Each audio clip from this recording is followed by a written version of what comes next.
मंगलम भगवान विष्णु मंगलम गरुणध्वज मंगलम पुंडरीकाक्षं मंगलायतनो हरिः मंगलायतनो हरिः।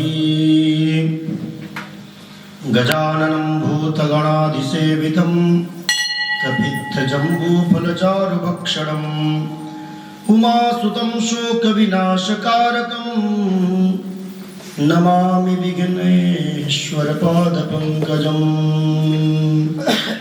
या कुन्देन्दुतुषारहारधवला या शुभ्रवस्त्रावृता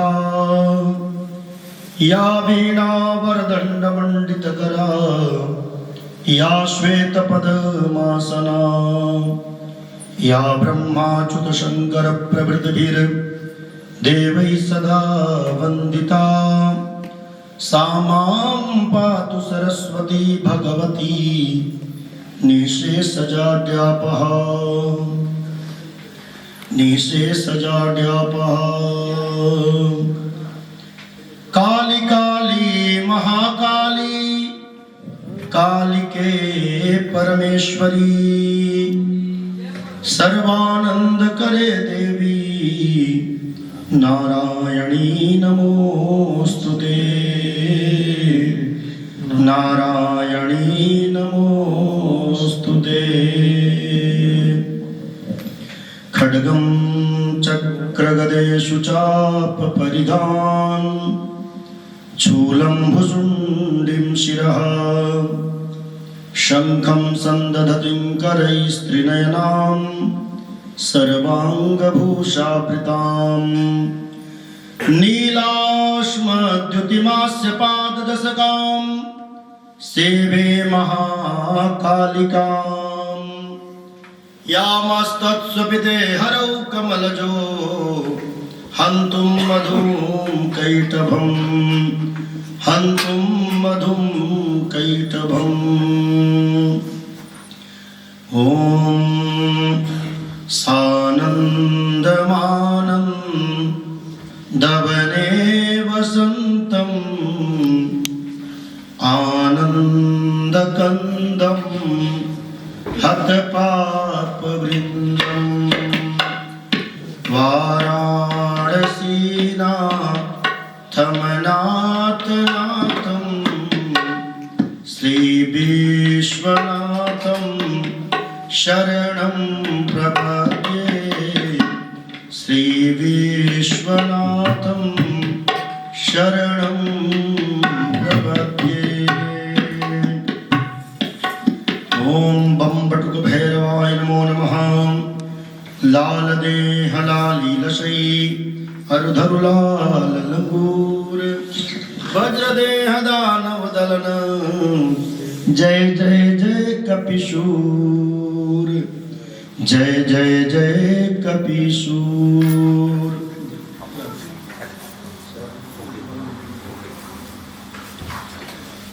बुद्धिहीन तनु जानिके सुमिरो पवन कुमार बल बुद्धि विद्या देहु मोहि हरहु कलेश विकार हरहु कलेश विकार।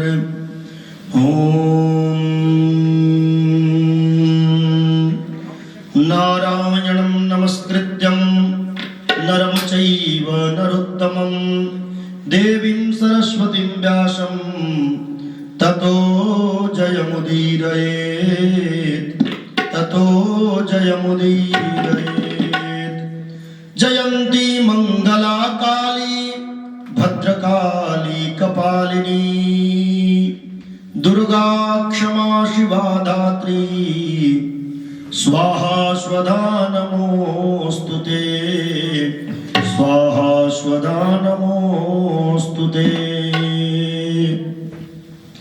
भगवती महाकाली मैया की जय। सभी देवी देवताओं की जय। लक्ष्मी नारायण भगवान की जय। श्री शंकर भगवान की जय। ओम श्रीमद्देवी भागवत महापुराण की जय। व्यास जी महाराज की जय। सरस्वती मैया की जय। अपने अपने सद्गुरुदेव भगवान की जय। स्थान देवी माँ भगवती की जय। सृष्टो या सर्गरूपा जगत्विदौ पालिनीया चरौद्री संहारे चापि यस्या जगदिदमखिलं क्रीडनं या पराख्या पश्यन्ति मध्यमाथो तदनु भगवती वैखरी वर्णरूपा सास्मद्वाचं प्रसन्ना विधिहरिगण गिरिशाराधिकालं करोतु राधिकालं करोतु। श्री गणेशाय नमो नमः। श्री लक्ष्मी नारायणाभ्यां नमो नमः। श्री उमा महेश्वराभ्यां नमः। वाणी हिरण्यगर्भाभ्यां नमः। नगर देवताभ्यो नमः। क्षेत्राधिपतये नमो नमः। सर्वप्रथम हम सभी भगवान गणेश जी का स्मरण करते हुए अभी माँ भगवती के देवी श्रीमद्देवी भागवत महापुराण का श्रवण से पहले मंगलाचरण किए। मंगलाचरण जिसके आचरण में सर्व कार्य मंगल हो, मंगल यानी अच्छा हो, शुभ हो, उसी को कहते हैं मंगलाचरण। जिसको सुनने से ही हमारे सभी कार्य मंगल होने लगे उसको कहते हैं मंगलाचरण। और वहीं अभी देवी भागवत महापुराण का हम लोग मंगलाचरण कर रहे थे। इसमें सभी नगर तथा सभी प्रकार से स्थान ब्रह्मा विष्णु शिव सहित सभी का वंदना किया गया है। श्रीमद्देवी भागवत महापुराण की कथा जो है सर्वप्रथम इसमें आती है महात्मा। किसी भी कथा का पहले महात्मा होता है कि सुनने से क्या फायदा है, फायदा ना हो तो सुने को। इतना सुबह सुबह जग करके क्यों सुबह शाम को कुछ भी फायदा ना हो, भक्ति न मिले, भाव न मिले, कुछ हमारे कल्याण ना हो तो क्यों सुनने आए हम लोग। तो कह रहे हैं कि सबसे पहले किसी भी पुराण में क्या आता है, महात्मा आता है कि भाई सुनो इसका लाभ क्या है। उसके बाद में कथाएं आती हैं सारी, सुनने से जिसको जिसको लाभ हुआ है उसकी कहानी आती है इसमें, और सुनने का क्या फल है वो महात्मा में आती है। तो सबसे पहले व्यास जी ने कहा कि महात्मा कहा जाए। क्यों कि जब तक हम सभी को किसी चीज़ का लाभ न दिया जाए, लालच न दिया जाए, तब तक कोई कार्य नहीं करता है, अच्छा हो या बुरा। इस कहानी में यही है, लालच क्या, हमें ज्ञान प्राप्ति की, भक्ति प्राप्ति की और श्रद्धा की भगवती की। सबसे बड़ा जीवन मनुष्य का क्या है, लाभ, वो जीवित रहना, जीवन और मनुष्य होने की प्राप्ति होना, इससे बड़ा और कोई लाभ नहीं है। उसमें भी जब सत्संग में जब हम लोग आ गए तो दूसरा लाभ है कि सत्संग जो है मनुष्य की सत्संगति अच्छी भी बनाती है, और मनुष्य को दुर्गति मिल जाए, दुस्संगति मिल जाए तो अच्छे खासे लोग भी पतन की तरफ अग्रसर हो जाते हैं। तो सत्संग क्या देता है हमें, सदमति, सदगति, सदबुद्धि और सदवाणी। सत्संगत का यही लाभ है। सुबह में रोज प्रातः काल माघ महीना में हम लोग 1 महीना उपस्थित रहेंगे। कितना, पूर्ण रूप से 1 महीना। और 1 महीना में पूरी तरह से हम लोग माँ भगवती के गुणगान करेंगे, नामों का श्रवण करेंगे। इनके कथा श्रवण से क्या शुभ फल प्रदान होता है, भक्तों की कैसे माँ उद्धार करती है, इनके चिंतन से क्या उन्नति होती है, कैसे भगवती की कृपा होती है और कैसे इनका चिंतन करना चाहिए, मनन करना चाहिए, और किस प्रकार से भक्ति करनी चाहिए माँ भगवती की, महाकाली, महालक्ष्मी, महासरस्वती की। पूरे 1 महीना हम लोग इनके कथा में श्रवण करके प्राप्त करेंगे, ज्ञान प्राप्त करेंगे। इसी में गुप्त नवरात्रि भी आएंगे 19 तारीख से माघ महीना के जनवरी के 19 तारीख से गुप्त नवरात्रे आएंगे, बसंत पंचमी आएगी, सब हम लोग उत्सव भी मनाएंगे। गुप्त नवरात्रे माँ भगवती 10 महाविद्याओं की साधना का समय होता है, तो उसके बारे में गुप्त नवरात्रि के समय चर्चा करेंगे हम लोग। अभी जो है सर्वप्रथम व्यास जी महाराज सब पुराण तो सृष्टि के जितना भी 18 पुराण का कथा श्रवण है सब व्यास जी ने लिखा है सभी को। ये वेदों का जो भाषा है वो सभी को समझ में नहीं आती। वेद का भाषा किसी को भी समझ में नहीं आनी है। वो जब हम लोग संस्कृत पढ़ेंगे, व्याकरण पढ़ेंगे, तब जाकर के वेद समझ में आती है। परंतु जो उन्होंने निर्माण किया उसी से पुराणों का 18 पुराणेषु, तो 18 पुराण का निर्माण किया किसने? व्यास जी ने, वेदों से सार निकाल करके। और उन्हीं में से अनेकानेक सूक्त हैं जो वेदों द्वारा है, जैसे श्री सूक्त हो गया, देवी सूक्त हो गया, जिनके पाठ करने से, श्रवण करने से माँ भगवती की कृपा भी होती है और कल्याण भी होता है। पहले हम लोग माँ भगवती का और महादेव का पहले स्मरण करने, इसलिए कि बिना शिव की शक्ति का उपस्थिति नहीं हो सकती है, बिना शिव की शक्ति की उपस्थिति नहीं होती, और बिना कीर्तन का सत्संग का महिमा नहीं है। इसलिए पहले भगवान का नाम का संकीर्तन कर लें। माघ महीना है, पावन मास है, 2-4 मिनट कीर्तन संकीर्तन करके उसके बाद भगवान शिव का आराधना करेंगे। तदुपरांत भगवती का 5 या 7 मिनट आज कथा हो पाएगी। श्रवण करने के बाद में फिर माघ महात्म, फिर भजन और आरती, ये रोज का नित्य। परंतु कल से 6 बजे कथा चालू हो जाए करेगी। आज हम लोग विलंब थे, पहला दिन है तो सब लोग लेट भी आए हैं। हम ज़्यादा लेट थे पूजा करवाने में, इसलिए माँ भगवती का ध्यान करते हुए श्रीमन्नारायण नारायण नारायण श्रीमन्नारायण नारायण नारायण भजमन्नारायण नारायण नारायण भजमन्नारायण नारायण नारायण श्रीमन्नारायण नारायण नारायण श्रीमन्नारायण नारायण नारायण लक्ष्मी नारायण नारायण नारायण लक्ष्मी नारायण नारायण नारायण भजमन्नारायण नारायण नारायण भजमन्नारायण नारायण नारायण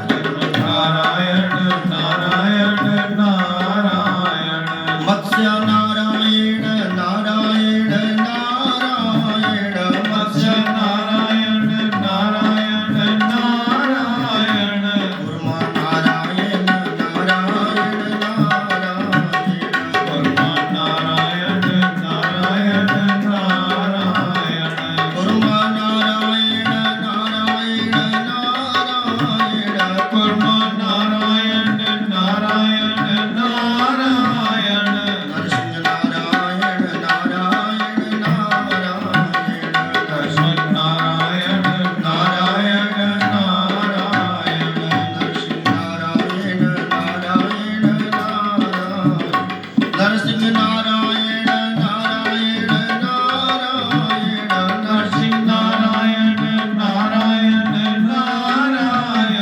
भजमन्नारायण नारायण नारायण भजमन्नारायण नारायण नारायण राम नारायण नारायण राम नारायण नारायण नारायण कृष्ण नारायण नारायण नारायण कृष्ण नारायण नारायण नारायण गोविंद नारायण नारायण नारायण गोविंद नारायण नारायण नारायण गोपाल नारायण नारायण नारायण नारायण नारायण नारायण परशु नारायण नारायण नारायण परशु नारायण नारायण नारायण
लक्ष्मी नारायण भगवान की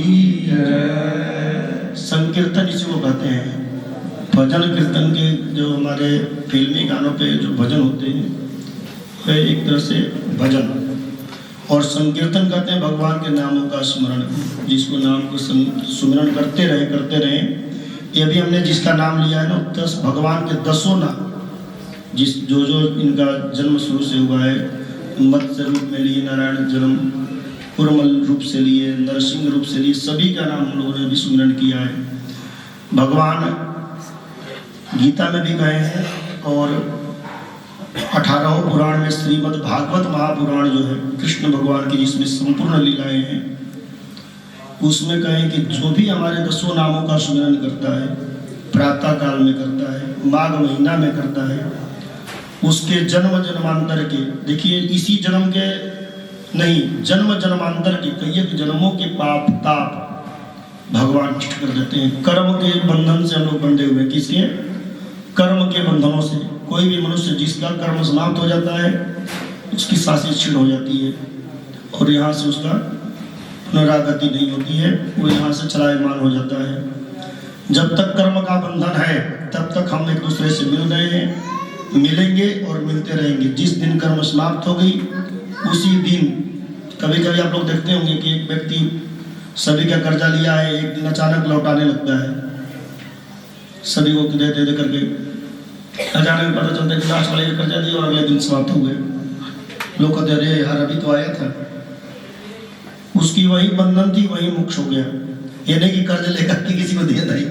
कहने का तात्पर्य है कि जब उसकी गति समाप्त हो गई, कर्म समाप्त हो गया, यहाँ से चले जाना है। जब तक हम लोग हैं तब तक भगवान का भजन कर लें। धीरे धीरे काल अपने समय से चला जा रहा है। अभी हम लोग 6 बजे बैठे थे, धीरे धीरे 5 बजे आए थे, 7 बज गया, पता नहीं चला है। वैसे ही रोज का एक क्षण कीमती है, और सांसों की जो हम लोग सांस लेते हैं, छोटे छोटे सांस हो गए हम लोगों के। बचपन में क्या होता है कि नाभि तक जाता है सांस हम लोगों का। जैसे जैसे पेट बड़ी होती जाती है, भोजन बड़े होते जाते हैं, और जैसे जैसे हम लोग भोजन की सीमाएं लांघ देते हैं तो पेट बड़ी हो जाती है और सांस नाभि तक पहुंचता नहीं है, और नाभि से ही प्राणवायु संचालित होता है। तो केवल फेफड़े तक में प्राण रह जाता है, अंदर जाता है नहीं, तो आयु छोटी होने लगती है। क्यों? कि पूरी तरह से हम लोग सांस नहीं लेते। इसलिए योग आदि क्यों करवाया जाता है कि हमारी सांसें लंबी होगी। जो भी सांसें हैं, ऋषि महर्षि लोग इतने सालों तक क्यों जीते थे?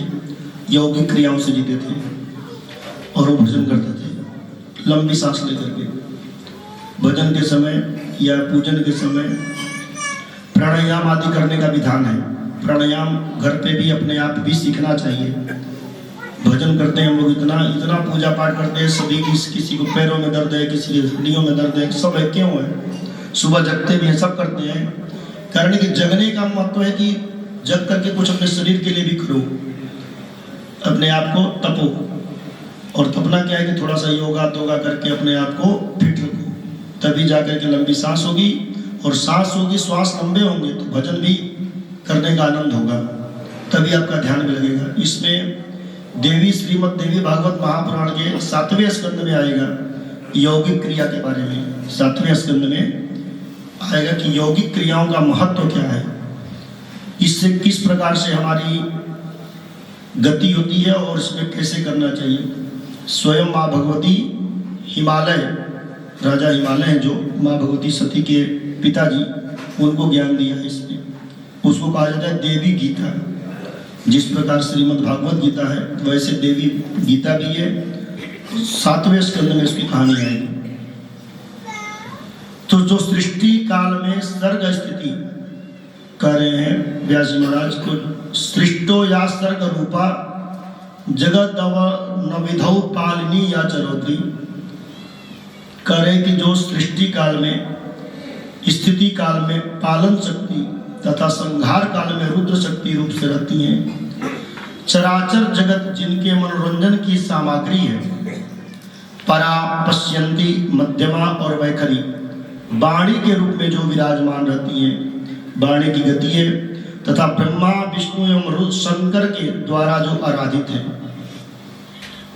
वे भगवती आद्या शक्ति हमारी वाणी को सुशोभित करे, सभी प्रकार से हमारे शरीर सुंदर हो, रूपवान हो, हम बहुत ज़्यादा गुणी भी हों, गुण भी हमारे अंदर कूट कूट के भरे हो भगवान, रूप भी बहुत सुंदर दे दिए हों, और सभी प्रकार से हम चरित्रवान भी हों, किसी भी प्रकार से देखने और व्यवहार करने में कोई कमी ना हो।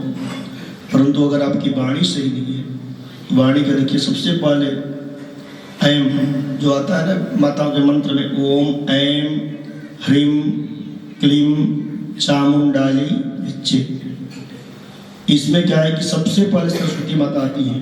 कौन? ऐम बीज मंत्र है, किसका? सरस्वती माता का। बीज मंत्र मतलब उत्पत्ति के मंत्र। शब्दों मंत्र क्या है? शब्दों का समूह है, और अनेक अनेक मंत्र बनते हैं, परंतु जो बीज मंत्र होता है उसका प्रभाव बहुत होता है। जो माँ भगवती का बीज मंत्र है, ओम ऐम ह्रीम क्लीं चामुंडायै विच्चे,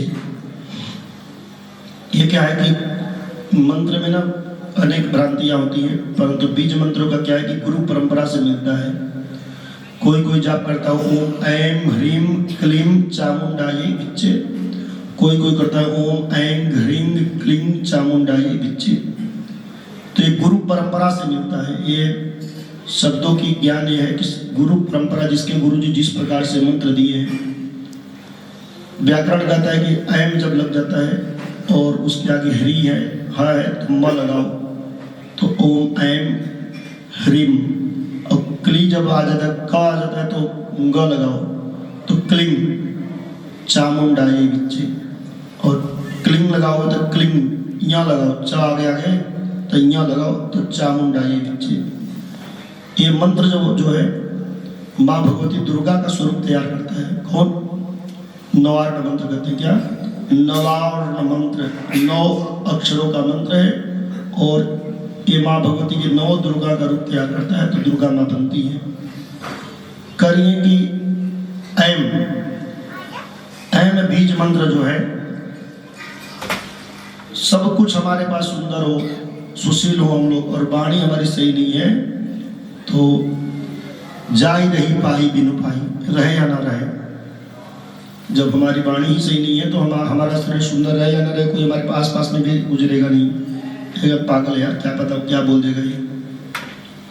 इसलिए सर्वप्रथम भगवती से प्रार्थना करते हैं कि हे आद्या शक्ति माँ भगवती, हमारी वाणी को सुशोभित करें आप। भगवान नारायण, नरश्रेष्ठ अर्जुन, भगवती सरस्वती एवं महाभाग व्यास जी को प्रणाम करके इस देवी भागवत नामक विजय गाथा का उच्चारण करना चाहिए। तदुपरांत ऋषिगण बोले, हे श्री सूत जी, आप बड़े बुद्धिमान हैं, व्यास जी ने आपको शिक्षा प्रदान किया है और आप बहुत वर्षों तक जीवित रहे हैं। हे भगवान, आप हमें अपने मन को प्रसन्न करने वाली पवित्र कथा सुनाने की कृपा कीजिए। भगवान विष्णु के अवतार की पावन कथा संपूर्ण पापों का संहार करने वाला एवं अत्यंत अद्भुत है। हम भक्ति पूर्वक उसका श्रवण कर चुके हैं। भगवान शंकर का भी दिव्य चरित्र हमने सुना है, और भगवान शंकर का दिव्य चरित्र भस्म और रुद्राक्ष धारण करने की महिमा तथा इसका इतिहास भी आपके मुखारविंद से सुनने का हमें अवसर मिल चुका है। अब हमें वह कथा सुनने की इच्छा है जो परम पवित्र हो और अपने प्रभाव से इस लोक में, परलोक में और भक्ति मुक्ति के साथ साथ धन धान्य लक्ष्मी से भी युक्त करने वाला हो।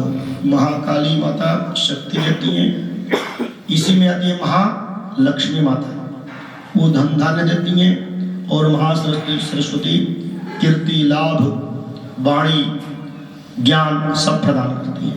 और ये सभी चीज दैहिक दैविक भौतिकता राम राज दुख का हो व्यापक। रामायण में तुलसीदास जी महाराज लिखे हैं, जो भगवान राम के राज्य था उस समय दैहिक दैविक और भौतिक। दैहिक होता है कि जो शरीर में अपने आप उत्पन्न होते हैं रोग, दैविक देवताओं के प्रकोप से उत्पन्न होने वाला रोग जैसे चेचक आदि, हैजा आदि पहले जो होते थे, और भौतिक भूत बाधाओं के कारण जो हवाओं के कारण जो उत्पन्न होते हैं उसको कहा जाता है। ये तीनों ताप महाकाली, महालक्ष्मी, महासरस्वती माता की कृपा से समाप्त होता है। इसीलिए इनका स्वरूप जो है माँ भगवती महाकाली, महालक्ष्मी, महासरस्वती के स्वरूप से विराजमान है। और ये त्रिदेवियाँ, तीनों शक्तियाँ जब एकत्रित होती हैं तो माँ भुवनेश्वरी का रूप धारण करती हैं। प्रेम से बोलो माँ भुवनेश्वरी मैया की जय, जगत जननी मात की जय, शंकर भगवान की जय।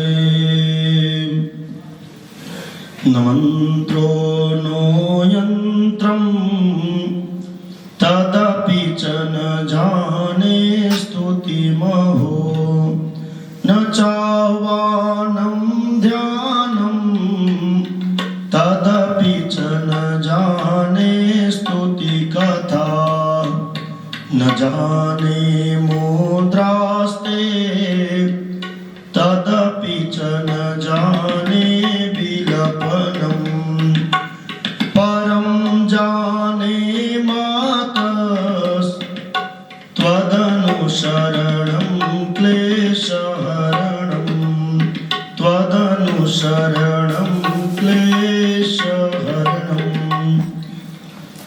ऋषिगणों ने कहा कि हमने सभी देवताओं की कथा सुन लिया, शिव जी का महात्मा सुन लिया, वर्णन सुन लिया, ब्रह्मा विष्णु शिव का सभी गुणगान सुन लिया, परंतु आद्याशक्ति कोई ऐसी कथा सुनाइए जिसमें आद्याशक्ति महाकाली, महालक्ष्मी, महासरस्वती, माँ भगवती, जगत जननी का गुणगान हो।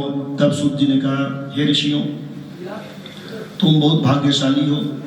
उसी प्रकार आप सब भी भाग्यशाली हैं, हम सब भी भाग्यशाली हैं जो इस जगत के कल्याण होने की इच्छा से हम लोग कथा श्रवण कर रहे हैं। और हम लोगों के कल्याण के लिए ऋषिगण सूत जी से उत्तम प्रश्न पूछे हुए हैं। अतः संपूर्ण शास्त्रों का जो सार स्वरूप है वह प्रसंग विशद रूप से तुम्हारे सामने उपस्थित करते हैं। ऋषियों ने कहा, हे महाभाग, आप वक्ताओं में श्रेष्ठ हैं। वह पुराण कैसा है, उसके सुनने की कौन सी विधि है, कितने दिन में यह कथा संपन्न होता है और इसमें किस देवताओं का पूजन होता है, इसे पहले सबसे पहले किसने सुना है और उनकी कौन कौन सी अभिलाषाएं पूर्ण होती है, ये सब हमको सुनाने की कृपा कीजिए। सूत जी कहते हैं कि व्यास जी भगवान विष्णु के अंश हैं और पराशर उनके पिता हैं, सत्यवती माता हैं। और व्यास जी ने चारों वेदों को 4 भागों में विभक्त करके अपने शिष्यों को पढ़ाया है। किंतु जो संस्कारहीन नीच कुल में उत्पन्न वेद पढ़ने के अनाधिकारी हैं, स्त्रियां और मूर्खजन हैं, उन्हें धर्म का ज्ञान कैसे हो, इसके चिंता में उनके मन में उठा। तब उन्होंने ये पुराणों की रचना किया। 18 पुराणों की रचना करके उन्होंने जो है ये पुराण श्रीमद् देवी भागवत महापुराण हमें पढ़ाया और महाभारत की कथा भी सुनाई। उसी समय भुक्ति और मुक्ति देने वाली देवी भागवत नामक पुराण रचा। स्वयं अपने वक्ता बने और राजा जनमेजय को श्रोता होने का सुअवसर प्राप्त हुआ। इसलिए जनमेजय कथा सुने। जनमेजय किसके पुत्र हैं? आप सभी बड़ी हम लोग कथा सुनते हैं। जनमेजय राजा परीक्षित का पुत्र है। ठीक है जी। राजा परीक्षित के पुत्र का नाम क्या है? जनमेजय। और परीक्षित की कथा आती है श्रीमद् भागवत महापुराण में और श्रीमद् देवी भागवत महापुराण में आती है जनमेजय की द्वारा सुना हुआ कथा। प्रेम से बोलो देवी भागवत महापुराण की जय। नमामि शमीशा न निर्वाण रूपम, नमामि शमीशा न निर्वाण रूपम, व्यापकं ब्रह्म वेद स्वरूपम, विभुं व्यापकं ब्रह्म वेद स्वरूपम, निजं निर्गुणं निर्विकल्पं निरीहं, चिदाकाशमाकाशवासं भजेऽहं, चिदाकाशमाकाशवासं भजेऽहं, निराकार मोकार मूलं तुरीयम्,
मृगाधीश चर्मां वरं मुण्डमालं मृगाधीश चर्मां वरं मुण्डमालं प्रियं शङ्करं सर्वनाथं भजामि प्रियं शङ्करं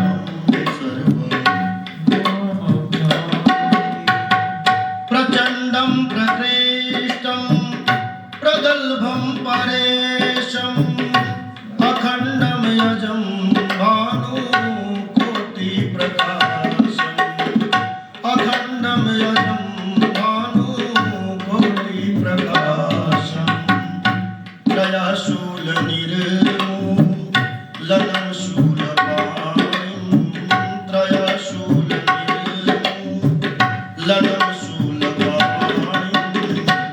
प्रसन्नाननं कंठं दयालुं प्रेम से बोलो शंकर भगवान की जय।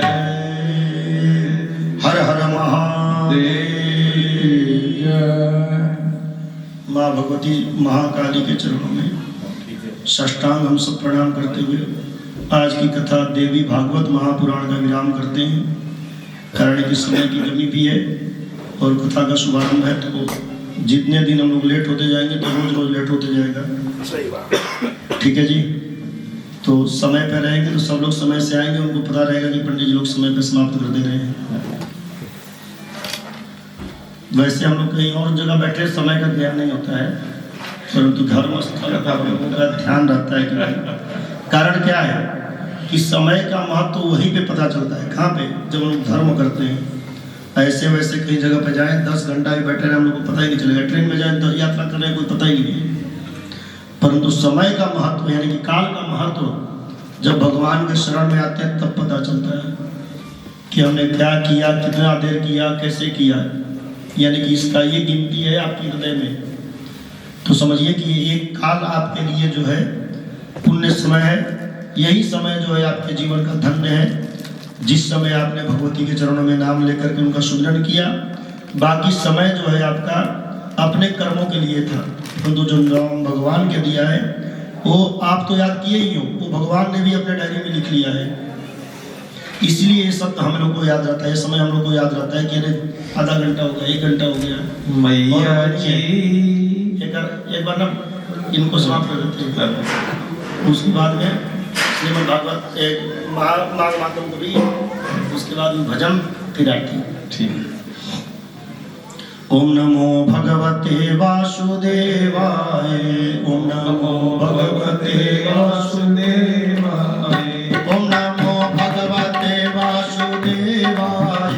ओम नमो भगवते वासुदेवाय। ओम नमो भगवते वासुदेवाय। ओम नमो भगवते वासुदेवाय। ओम नमो भगवते वासुदेवाय। ओम नमो भगवते वासुदेवाय। ओम नमो भगवते वासुदेवाय। ओम नमो भगवते वासुदेवाय। ओम नमो भगवते वासुदेवाय। ओम नमो भगवते वासुदेवाय। ओम नमो भगवते वासुदेवाय। ओम नमो भगवते वासुदेवाय। ओम नमो भगवते वासुदेवाय। ओम नमो भगवते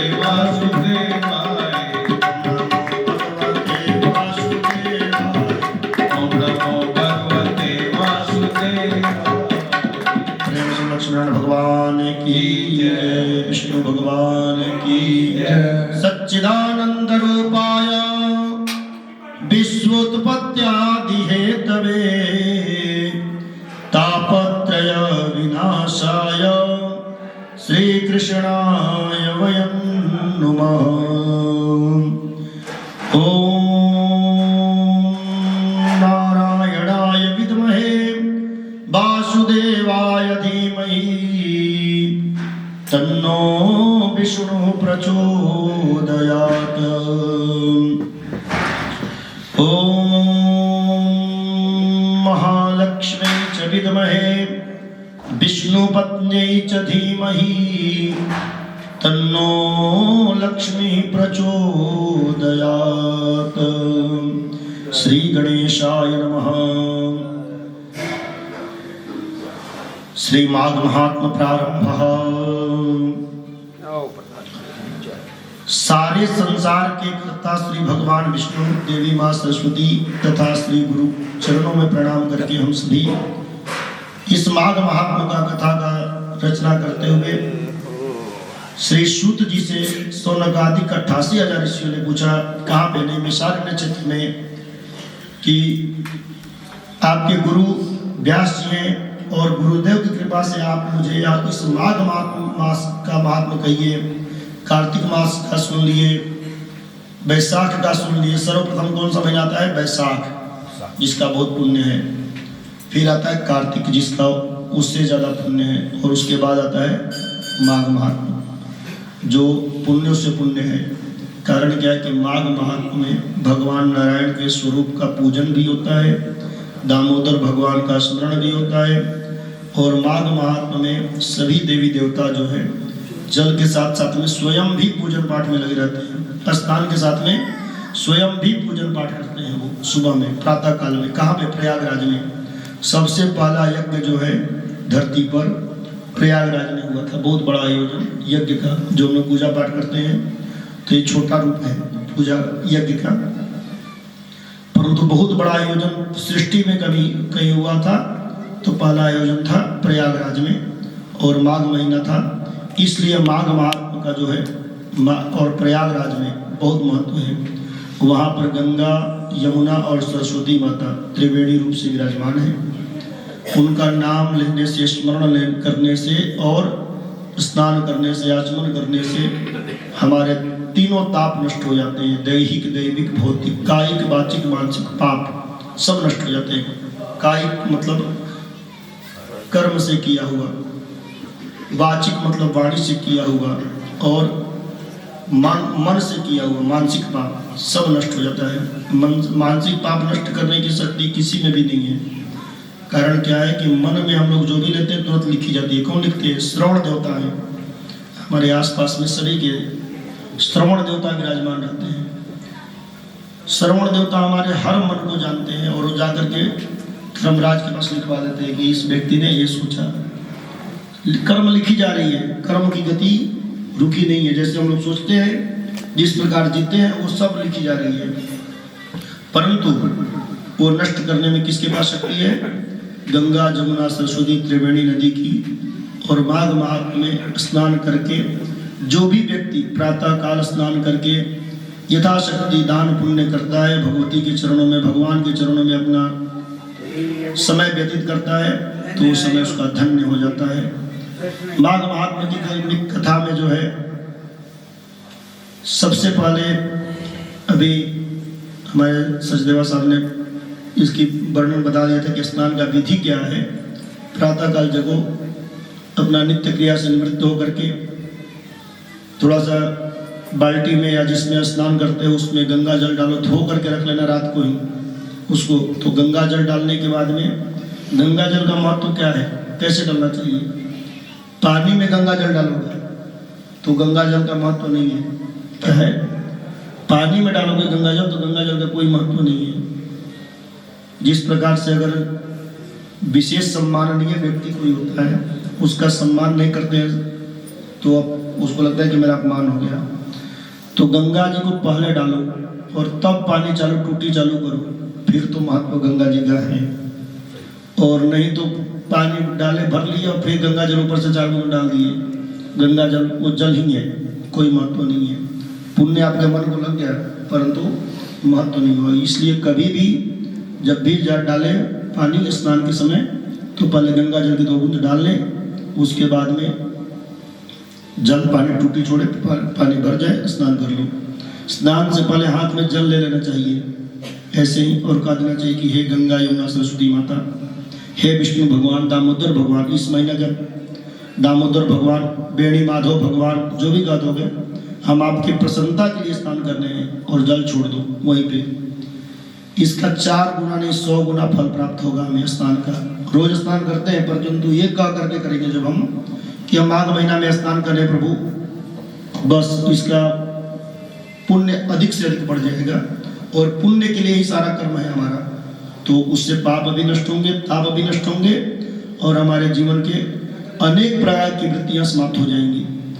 व्यास जी से कहते हैं कि रघुवंश में राजा दिलीप एक समय स्नान आदि करके बहुत बड़ा यज्ञ किए और यज्ञ आदि करने के बाद में जब यज्ञ की समाप्ति आदि हो गया, बहुत दिनों के बाद वो घर में बैठे थे तो बोले कि चलो शिकार खेलते हैं। शिकार खेलने के लिए अपने नगर से बाहर गए।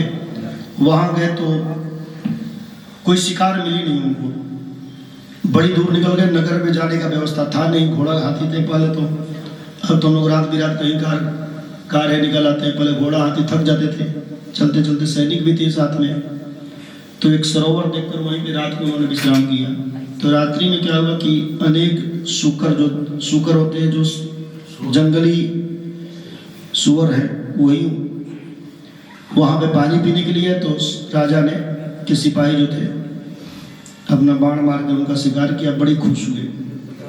शिकार करने के बाद अब तो सुबह हो गया था, होने वाला था, तो सब अपने घर पे चलने की तैयारी करने लगे। इतने देर में क्या देखते हैं कि एक बहुत कृष्टाय मतलब होता है कमजोर शरीर और बाल बढ़ा हुआ, नाखून बढ़े हुए, शरीर में एक भी मांस का पिंड दिखाई नहीं दे रहा था, रोम एकदम उत्साहित, इतने पर भी कमजोर शरीर में भी उत्साह भरा हुआ था। उनको देखकर राजा ठहर गए, बोले महाराज इतनी ठंडी में इतना भीषण वन में आप क्या कर रहे हो? तब उन्होंने कहा कि देखो मैं तपस्वी हूँ और यहाँ पर माघ मास का महीना है, यहीं पे मैं रहता हूँ और रोज प्रातः काल माघ महीना में इसी जल में स्नान करता हूँ मैं। उनको देख करके राजा ने कहा कि महाराज इस महीने का महात्मा सुनाइए कि माघ महीना में प्रातः काल स्नान का क्या फल है। तपस्वी कहने लगे कि राजन अभी वर्तमान समय में सूरज तुरंत उदय होने वाला है, सूर्योदय से पहले हमें स्नान करना है, नित्य क्रिया करना है, इसलिए इसका फल जो है तुम अपने गुरुदेव वशिष्ठ जी से पूछना, वही इसका उत्तर तुम्हें देंगे। प्रेम से माघ महात्म की जय, विष्णु भगवान की जय, गोविंद भगवान की जय। अच्युतम केशवम राम नारायण, अच्युतम केशवम राम नारायण, कृष्ण दामोदरम वासुदेवम हरिम, कृष्ण दामोदरम वासुदेवम हरिम, श्रीधरम माधवम गोपिका वल्लभम, श्रीधरम माधवम गोपिका वल्लभम, जानकी नायकम रामचंद्रम भजे, जानकी नायकम राम। कौन कहता है भगवान आते नहीं, कौन कहता है भगवान आते नहीं, कौन कहता है भगवान आते नहीं, कौन कहता है भगवान आते नहीं। हमें द्रौपदी के जैसे बुलाते नहीं, हमें शबरी के जैसे बुलाते नहीं। कौन कहता है भगवान खाते नहीं, कौन कहता है भगवान खाते नहीं, कौन कहता है भगवान खाते नहीं, कौन कहता है भगवान खाते नहीं। बेर सबरी के जैसे खिलाते नहीं, बेर शबरी के जैसे खिलाते नहीं, बेर सबरी के जैसे खिलाते नहीं, बेर शबरी के जैसे खिलाते नहीं। अच्युतम केशवम राम नारायणम, अच्युतम केशवम राम नारायणम, कृष्ण दामोदरम वासुदेवम, कृष्ण दामोदरम वासुदेवम, श्रीधरम माधवम गोपिका वल्लभम, श्रीधरम माधवम गोपिका वल्लभम, जानकी नायकम रामचंद्रम भजे,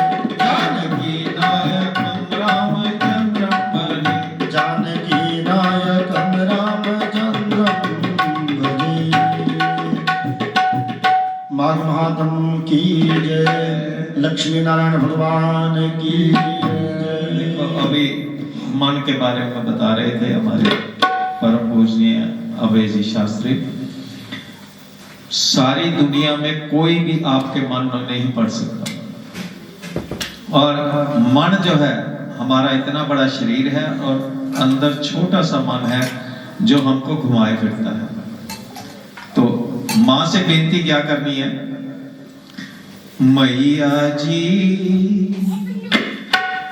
मन मेरे नू समझा दियो, मैया जी मन मेरे नू समझा दियो, मैया जी मन मेरे नू समझा दियो, इनू अपने चरना दे विच ला लियो, इनू अपने चरना दे विच ला लियो,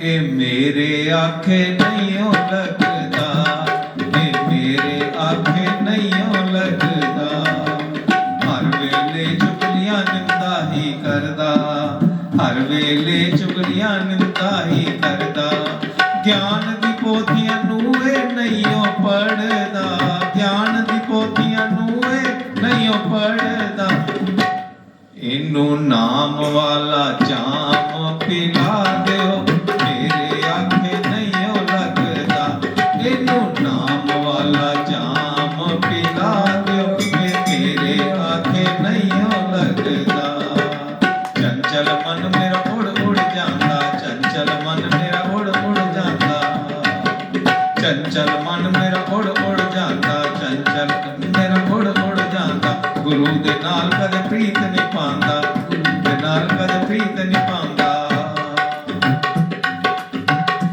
इनू प्रेम वाली गली चो लंघा दियो, मेरे आखे नहीं लगदा, इनू प्रेम दी गली चो लंघा दियो, मेरे आखे नहीं लगदा, मैया जी मन इनू तुसी समझा दियो, मेरे आखे नहीं लगदा, अमृत वेले नहीं उठदा, अमृत वेले अमृत वेले नहीं उठदा, अमृत वेले लै लै रजाई मूंह नू तकदा, लै लै रजाई मूंह नू तकदा, लै लै रजाई मूंह नू तकदा, इतना सो सो नहीं रजदा, मैया जी इनू समझा दियो, सो सो नहीं रजदा, मैया जी इनू समझा दियो, मेरे आखे नहीं लगदा, मैया जी इनू समझा दियो, सत संग नहीं जांदा, सत संग नहीं जांदा, घर घर दियां खबरां ले आमदा, घर घर दियां खबरां ले आमदा, चुगली करन तो नहीं डरदा, मैया जी इनू समझा दियो, ये मेरे आखे नहीं लगदा, मैया जी इनू समझा दियो, ये मेरे आखे बर्गर पिज्जा खान नू मंगदा, बर्गर पिज्जा खान नू मंगदा, बर्फी दे दोणियां नू भरदा, बर्फी दे दोणियां नू मंगदा, बर्फी दे दोणियां नू मंगदा, इता खा खा नहीं रजदा, मैया जी इनू समझा दियो, मेरे आखे नहीं लगदा, मैया जी इनू समझा दियो, क्योंकि मन को अगर समझा सकता है तो वो परमात्मा ही समझा सकता है, वही या सतगुरु समझा सकता है या हम खुद समझा सकते हैं। तो अपने मन को इधर लगाने के लिए जैसे बोल रहे हैं कि जब हम सत्संग में बैठे होते हैं तो समय का हमेशा ध्यान रहता है, 2 मिनट ऊपर अगर आरती करनी है, वो करना है, ये करना है, लेकिन अगर कहीं और बैठा हो, बातों में बैठा हो, कहीं शादी हो और सारे परिवार वाले इकट्ठे हुए हों तो समय का पता ही नहीं लगता, समय छोटा हो जाता है और यहाँ पर समय बहुत बड़ा हो जाता है, ऐसा लगता है कि 1 मिनट बड़ा भारी पड़ रहा है। जयकारा महाकाली मैया जी दा, साचे दरबार की जय।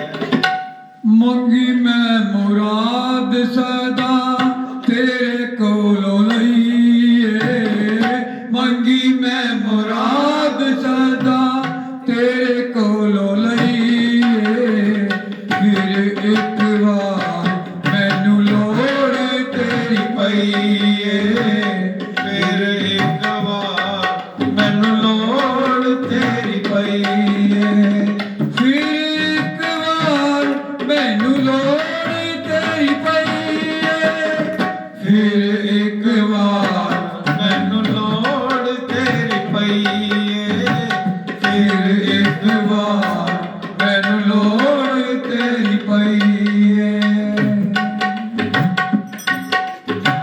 ਜ਼ਿੰਦਗੀ ਦੇ ਦਿਨ ਕੱਟੇ ਤੇਰੇ ਹੀ ਸਹਾਰੇ ਤੇ ਜ਼ਿੰਦਗੀ ਦੇ ਦਿਨ ਕੱਟੇ ਤੇਰੇ ਹੀ ਸਹਾਰੇ ਤੇ ਦੱਸ ਮੇਰੀ ਬੇੜੀ ਕਦੋਂ ਲਾਵੇਗੀ ਕਿਨਾਰੇ ਤੇ ਦੱਸ ਮੇਰੀ ਬੇੜੀ ਕਦੋਂ ਲਾਵੇਂਗੀ ਕਿਨਾਰੇ ਤੇ ਜ਼ਿੰਦਗੀ ਦੇ ਦਿਨ ਕੱਟੇ ਤੇਰੇ ਹੀ ਸਹਾਰੇ ਤੇ ਦੱਸ ਮੇਰੀ ਬੇੜੀ ਕਦੋਂ ਲਾਵੇਗੀ ਕਿਨਾਰੇ ਤੇ ਦੱਸ ਮੇਰੀ ਬੇੜੀ ਕਦੋਂ ਲਾਵੇਂਗੀ ਕਿਨਾਰੇ ਤੇ ਪਾਰ ਮੈਨੂੰ ਲਾ ਦੇ ਜੇ ਤੂੰ ਬਾਂਹ ਫੜ ਲਈਏ ਮਾਰ ਮੈਨੂੰ ਲਾ ਦੇ ਜੇ ਤੂੰ ਬਾਂਹ ਫੜ ਲਈਏ ਫਿਰ ਇੱਕ ਵਾਰ ਮੈਨੂੰ ਲੋੜ ਤੇਰੀ ਪਈਏ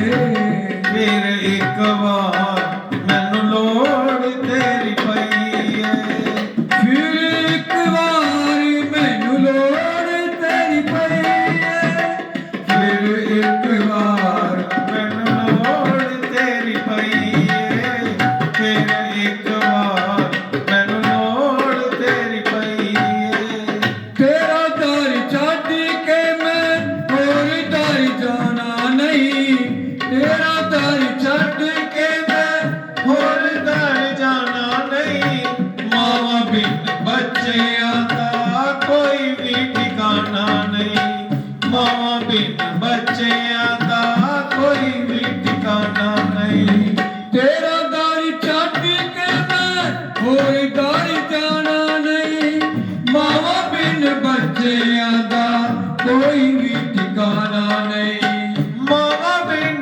ਬੱਚਿਆਂ ਦਾ ਕੋਈ ਵੀ ਠਿਕਾਣਾ ਨਹੀਂ ਤੂੰ ਹੀ ਨਾ ਸੁਣੇ ਤੇ ਦੱਸ ਹੋਰ ਕਿਨੂੰ ਗਈਏ ਤੂੰ ਵੀ ਨਾ ਸੁਣੇ ਤੇ ਦੱਸ ਹੋਰ ਕਿਨੂੰ ਗਈਏ ਫਿਰ ਇੱਕ ਵਾਰ ਮੈਨੂੰ ਲੋੜ ਤੇਰੀ ਪਈਏ ਫਿਰ ਇੱਕ ਵਾਰ ਮੈਨੂੰ ਲੋੜ ਤੇਰੀ ਪਈਏ ਫਿਰ ਇੱਕ ਵਾਰ ਮੈਨੂੰ ਲੋੜ ਤੇਰੀ ਪਈਏ ਫਿਰ ਇੱਕ ਵਾਰ ਮੈਨੂੰ ਲੋੜ ਤੇਰੀ ਪਈਏ ਫਿਰ ਇੱਕ ਵਾਰ ਮੈਨੂੰ ਲੋੜ ਤੇਰੀ ਪਈਏ ਮੁਸ਼ਕਿਲਾਂ ਦੇ ਵੇਲੇ ਸਦਾ ਕੰਮ ਮੇਰੇ ਆਈ ਤੂੰ ਮੁਸ਼ਕਿਲਾਂ ਦੇ ਵੇਲੇ ਸਦਾ ਕੰਮ ਮੇਰੇ ਆਈ ਤੂੰ ਜਦੋਂ ਵੀ ਮੈਂ ਯਾਦ ਕੀਤਾ ਹੋਈ ਮਾਂ ਸਹਾਈ ਤੂੰ ਜਦੋਂ ਵੀ ਮੈਂ ਯਾਦ ਕੀਤਾ ਹੋਈ ਮਾਂ ਸਹਾਈ ਤੂੰ ਮੁਸ਼ਕਿਲਾਂ ਦੇ ਵੇਲੇ ਸਦਾ ਕੰਮ ਮੇਰੇ ਆਈ ਤੂੰ ਜਦੋਂ ਵੀ ਮੈਂ ਯਾਦ ਕੀਤਾ ਹੋਈ ਮਾਂ ਸਹਾਈ ਤੂੰ ਜਦੋਂ ਵੀ ਮੈਂ ਯਾਦ ਕੀਤਾ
ਮਨੀਸ਼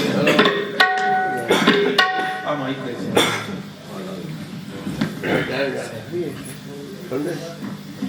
आज संडे है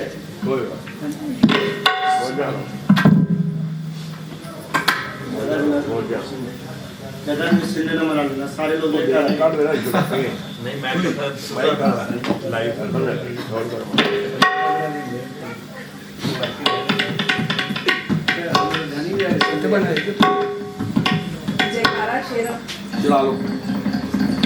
जयकारा शेरा वाली दा साचे दरबार की जय गोटा मां गोटा तेरी चुनरी नु लगया